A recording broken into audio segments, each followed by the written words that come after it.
Gente, a guerra na Ucrânia, quando falamos da linha de frente, deixa marcas profundas em quem participa e na família que sofre com a insegurança acerca da sobrevivência de seu ente querido. E quanto mais a guerra se aprofunda, mais pessoas totalmente inexperientes e que nunca imaginaram nem de longe enfrentar uma guerra são obrigadas a empunhar uma arma e enfrentar a morte. Recentemente, um grupo de apenas 6 soldados ucranianos resistiu heroicamente por 6 dias sob ataque constante em uma posição na linha de frente. Esses homens, em uma posição privilegiada, todos com menos de 40 anos e 2 anos de experiência em combate, teriam conseguido repelir o ataque russo, eliminando mais de 100 soldados inimigos. Isso, tá, gente? Segundo o comandante local na região de Donetsk, a sudeste de Pokrovsk. O relato desse comandante é bem chocante. Veja o que ele disse. Quando eles saíram, estavam tremendo. Não tinham dormido nem descansado. Mas esses caras fizeram o trabalho e mantiveram a linha. Bom, agora aqui entra uma questão que precisa ser observada com atenção. Logo após a retirada desses soldados veteranos, outros foram enviados para substituí-los. No entanto, a nova equipe, composta por 8 homens, tinha uma diferença bem marcante. Apenas 2 deles tinham experiência de combate. Dos outros 6, todos acima de 40 anos, a maioria foi morta ou ferida em menos de uma semana, obrigando a unidade a recuar. Esse fato acaba expondo um problema maior que as Forças Armadas ucranianas têm enfrentado: a qualidade e preparo dos novos recrutas. A gente sabe que desde o início do conflito em 2022, a Ucrânia vem lutando contra um inimigo numericamente superior e com mais armamento. As tropas de infantaria, principalmente, têm sofrido um impacto muito forte, com muitas baixas e, consequentemente, a moral dos soldados está sendo afetada. Isso levou alguns a abandonarem suas posições, o que, claro, facilita o avanço russo em certas regiões. A pergunta que fica é: como a Ucrânia pode manter a linha de frente enquanto a qualidade das novas tropas está em queda? Segundo vários comandantes de brigadas ucranianas, o problema é grave. Em Donetsk, um comandante da 72ª Brigada Mecanizada relatou que, quando os novos recrutas chegam à posição, muitos fogem no primeiro bombardeio. Ele não está sozinho nessa avaliação. Outros oficiais dizem que entre 50 e 70 dos novos soldados de infantaria são mortos ou feridos nos primeiros dias de combate. E aqui, meus amigos, entramos num ponto bem crítico dessa guerra: o desgaste humano.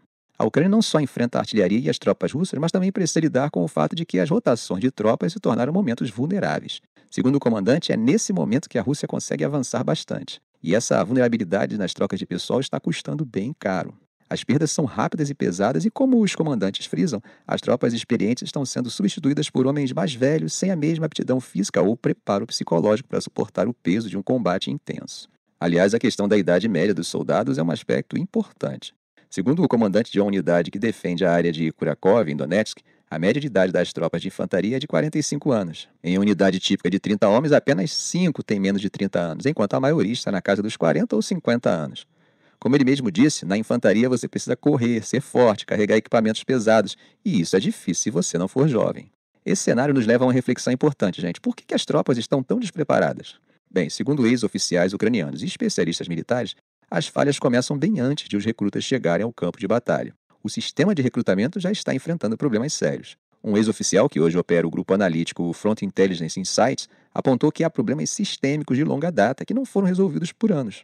A maioria dos novos soldados são civis mobilizados e muitos oficiais superiores, formados em épocas soviéticas, nunca estiveram em combate. Isso acaba resultando num ciclo perigoso de ineficácia no treinamento e na preparação dos soldados.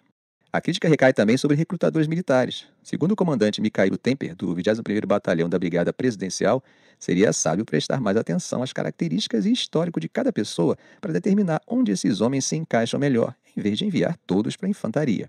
E como ele bem coloca, nem todo mundo está apto para o front. Ainda assim, o problema mais profundo permanece sendo a falta de treinamento adequado. O comandante Temper destacou que os próprios treinadores não têm experiência real de combate, então eles não ensinam o que os novatos realmente precisam saber para lutar e, mais importante, para sobreviver. Segundo o comandante Mikhailo Temper, o treinamento que os recrutas recebem ainda segue um estilo soviético, onde todos passam com boas notas e são enviados para o front.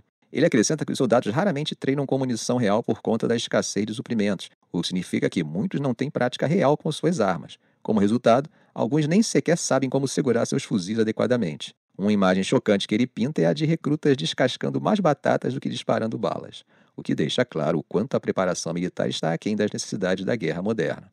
Essa falta de preparo se reflete na maneira como as tropas estão sendo formadas e mobilizadas. Imagina uma guerra em que cada segundo pode significar a diferença entre a vida e a morte, os soldados recém-recrutados sendo lançados no campo de batalha sem o treinamento básico necessário para sobreviver. Temper, tentando amenizar o problema da falta de munição para treinos, chegou a comprar equipamentos de paintball para que os recrutas pudessem ao menos simular situações de combate, algo que evidencia o grau de improvisação a que os comandantes têm sido forçados a recorrer. Mas a questão vai além do simples treinamento técnico. O comandante em chefe da Ucrânia, Oleksandr Sirski, já reconheceu o problema e recentemente ordenou melhorias na qualidade de treinamento para os novos recrutas. Entre as medidas está a escolha de instrutores mais motivados e com experiência de combate, além de propor a criação de uma escola de instrutores para elevar o nível dos treinamentos. Isso pode ser um avanço, mas a realidade no campo de batalha é outra. A Ucrânia perdeu dezenas de milhares de soldados experientes ao longo da guerra, o que significa que, se não há gente suficiente para lutar, também não há pessoas suficientes para ensinar. E essa escassez de instrutores com experiência real de combate está agravando a situação nas linhas de frente. Mesmo com a tentativa de rotacionar as tropas a cada 3 a 6 dias, conforme a intensidade dos combates, há momentos em que essas rotações podem durar até 2 semanas. Mas por quê?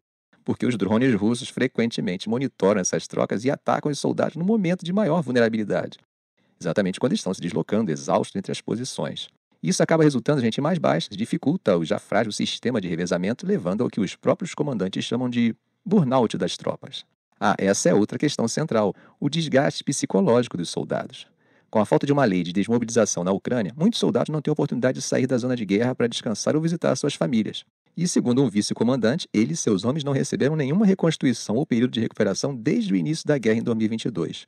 E essa exaustão psicológica não é apenas um problema de saúde mental. Ela afeta diretamente a eficácia do combate e aumenta as baixas entre as tropas. Com muitos soldados em estado de choque após rodadas intensas de combate, alguns vão parar em alas psiquiátricas, enquanto outros acabam abandonando suas posições. Isso, por sua vez, dá margem para que as forças russas avancem mais facilmente, como tem sido o caso em várias áreas ao longo da linha de frente em Donetsk. Enquanto isso, Zelensky continua tentando convencer o Ocidente a se envolver mais diretamente na guerra, apesar da resistência por causa das possíveis consequências disso.